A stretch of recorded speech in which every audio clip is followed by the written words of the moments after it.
I just was doing some solo exploring out off Forest Road 70 in Washington.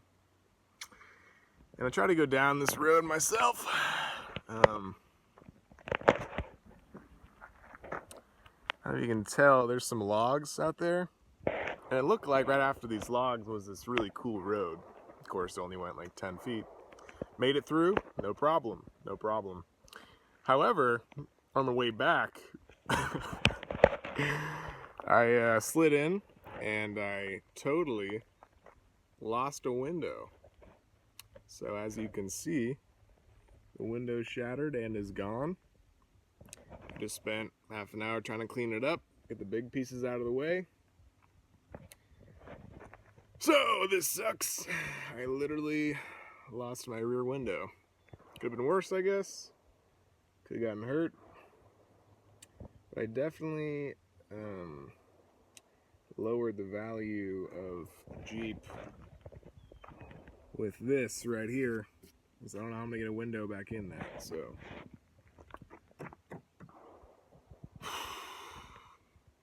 oh well, God is good. Hello. So today I decided to go out camping. Wasn't really sure where. I had a couple ideas. Out in Seattle or Washington near Mount Rainier. So the plan was to go to a place called Buck Creek Campground, find an off-road trail, have some fun, go back, and then just camp out for the night, you know, get some reading in, whatever. Unfortunately, that was not the case. So went to a town called Enumclaw, and I went to the ranger's office, asked her about some trails. She said there's no 4x4ing near Buck Creek, and you'd have to get a pass, so I got the pass for Buck Creek. Before I got to Buck Creek, when I left the ranger's office, she advised me to go on a Forest Service Road 70. Okay? This road is right near Greenwater, I think. Hold on, let me get the map. Okay, here's Enumclaw, and I drove from Seattle, which would be like here. Okay, drove to Enumclaw, and she said I went to the ranger station. She gave me this map, and she said go all the way down 410 to Greenwater. After you go to Greenwater, go down, there's this cool place called 70. So I went on 70 and I went up, and there's a couple different trails, and I saw some people shooting some guns. It was pretty cool. I take a left off Greenwater on some random logging road, and then I guess had an accident. I was just going on like not a difficult trail at all over a couple logs. And then something happened, and then a log went straight through my window. So, as you can see, I'm missing my rear window. It shattered, something hit it, and it was no good. And the problem is, I cleaned it up, but right here you can see it's pretty messed up. I don't know if I'm going to be able to get another door hinge on this. If I go to a body shop, it's going to be crazy money. And, not door hinge, I don't know, get another window on here. So, I don't want to go to a shop for them to claim it as a salvage title, because the Jeep is a unibody, and this is, you know, one part gets messed up, the whole part's messed up. So, I'm going to try to bend this back in, try to get a rear window at a junkyard or something, but it's not looking good. So that obviously kind of ruined the day. It's losing the window. And at this point, I'm pretty done. I am thinking about going back. I'm kind of bummed, but I said, hey, how about you enjoy the rest of the day? So, of course, I'm headed to Buck Creek. And if we're at Greenwater, I went back up 70. Okay. Down. And all the way down here, and Buck Creek, the pass I got is somewhere around here. I don't know how, but I ended up going way past down to Chinook Pass, or Cayuse. No, I went to Chinook Pass. And I kept going. I didn't realize I was in the wrong place until I was at Hell's Crossing. Okay? So I'm already at Hell's Crossing. I'm too far to go back home. Or to Buck Creek. So I just turn in on this little road here, and I go all the way down to Bumping Lake. And I ended up accidentally going past Bumping Lake. I don't know how I missed it. I ended up like here on some random fire road. Some guy was coming from like Sisters Lake, which should be like down here, up to Bumping Lake. And he told me where it was, hopped in the lake, like frigid cold, and then I went back. So now I found a camping spot, the fire pit, like somewhere around here off the main road. And I'm just gonna hang out there. So, set up a tent. What else do I got? I got a chair. Thank you, Uncle Darren, for that sweet chair. And now I'm just up here, enjoying the day, I guess. And the window sucks. All right, so I'm out here. I've been pretty annoyed with my knee. I guess progress is okay, but whatever. I'm up here at a job that is not using my greatest talents, so that's been kind of tough. But it's a job, so it's good. And I wanted to get out here, go camping to, I don't know why, just kind of explore, have some fun. And then again, something happens where I break my window. And I'm really hoping it's an easy, cheap fix, even though I dented the body pretty bad on the hinge of the window. I don't know, the outer part. I don't know what it's called.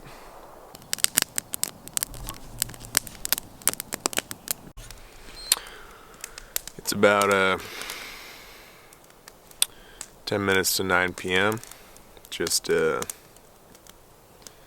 put together a little fire and reading Jack London, the Sea Wolf. It's great so far.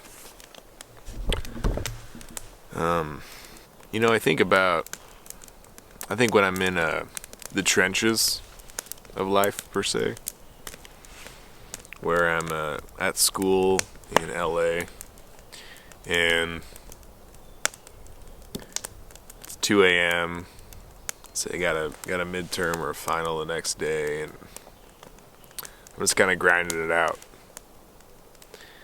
And every time I really wish that I was somewhere else. And that place has always been Mendocino. Not really sure why Mendocino specifically, but it's going out away from all the distractions. Okay, well, enough about, my battery's about to die. I charged it, but I guess it's no good there. So I'm going to read real quick something I just read in Sea Wolf that's really stuck with me. So you're afraid, eh? Yes, I said, defiantly and honestly, I am afraid. That's the way with you fellows, he cried, sentimentalizing about your immortal souls and afraid to die. At the sight of a sharp knife and a cowardly cockney, the clinging of life to life overcomes all your fond foolishness. Why, my dear fellow, you will live forever. You are God, and God cannot be killed. Kooky cannot hurt you. You are sure of your resurrection? What's there to be afraid of? You have eternal life before you. You are a millionaire in immortality. A millionaire's fortune cannot be lost, whose fortune is less perishable than the stars as a lasting space or time. It is impossible for you to diminish your principle. Immortality is a thing without beginning or end. Eternity is eternity, and though you die here, you now will go on living somewhere else and hereafter. It is all very beautiful, the shaking off of the flesh and soaring of the imprisoned spirit. Kooky cannot hurt you. He can only give you a boost on the path you must eternally tread.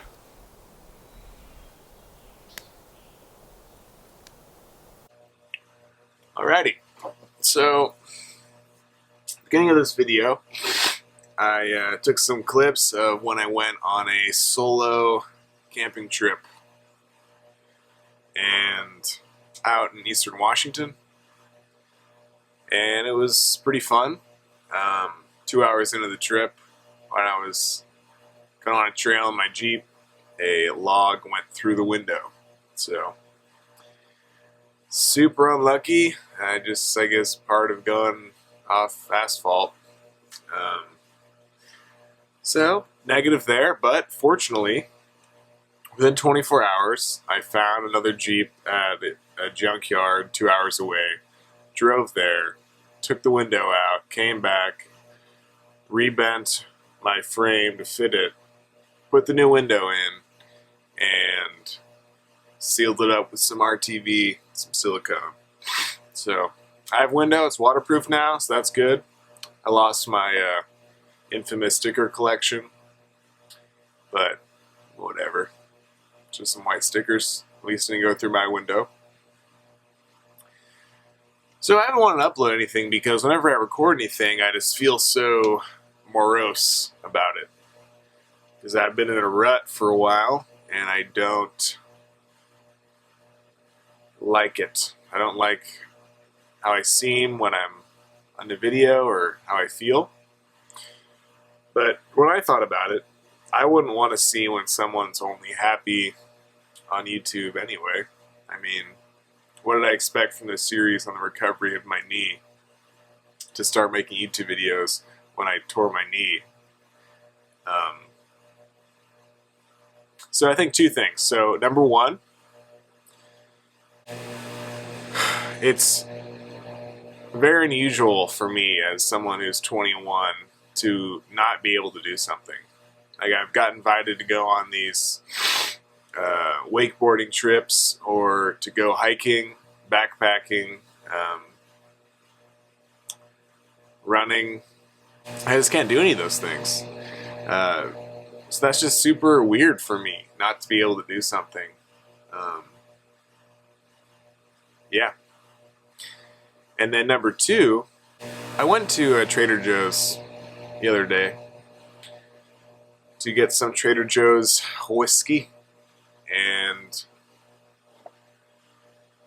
my cashier came up to me and said, "Hey, I can take you over here." I went to the register, everything was going well, and I could just see something was going on with her. So she had something going on in her life, I have no idea, but I just said, "Are you alright?" She said, "Yeah, I'm fine." I said, "No, you're not." She said, "Yeah, you're right." I thought it was pretty funny. But I said, "Hey," I think her name was Melanie. I said, "Hey, Melanie, no one is alright. No one."